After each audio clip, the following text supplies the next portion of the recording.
So yun na nga mga kabaro, dahil wala tayong biyahe pa, wala pang advice na kung saan ating pupuntang mga lugar.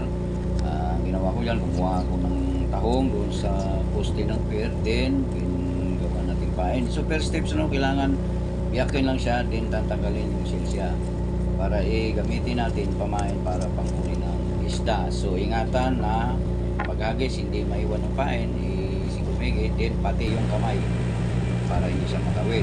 Antay lang ng ilang minuto para makahuli. So yan pala nga guys, may una tayong huli.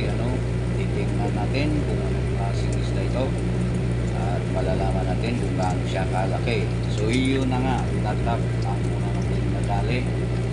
3 finger siya. Ito masarap sa ihaw, prito o di kaya pangsew.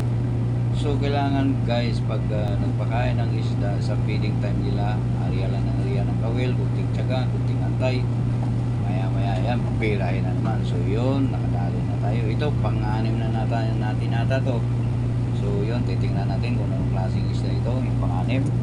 So yun, ang tawag nila ng taba-taba, So yan, 2 fingers. Ito masarap sa prito, di kaya paksiw, linisin lang ng maigi. So salamat, nakahuli tayo. So ito na nga mga kabaro, nakahuli tayo. Iligpit na natin kahit ng ulan. So maraming salamat sa panonood po. God bless, ingat po.